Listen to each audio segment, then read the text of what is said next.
বিশ্বনবী আপনাদেরকে 4টা কাজের কথা বলেছেন, খুব বেশি না। 4টা করলে 8 জান্নাতের দরজা সব খোলা। কোনটা দিয়ে যাবেন? যেটা দিয়ে মনে চায়। 1 নাম্বার 5 ওয়াক্ত নামাজ। আমার বোনেরা জোহরের নামাজ পড়তে পড়তে এটা আসরে নিয়ে যায়, আসর পড়তে পড়তে এটা মাগরিবে নিয়ে যায়। সময় মতো পড়বেন। রমাদানের রোজাগুলো রাখবেন।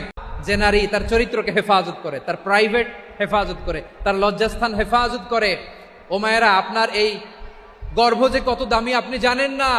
আপনার এই গর্ভ থেকে জন্মাবে আগামীর সালাহুদ্দিন আল আইয়ুবী।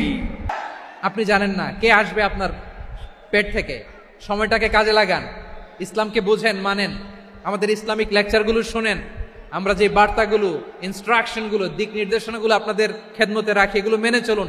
আপনিই পারেন আপনার ঘরটাকে জান্নাতের টুকরা বানাতে, চাইলেই পারেন ঘরটারে জান্নাতের টুকরা বানাতে।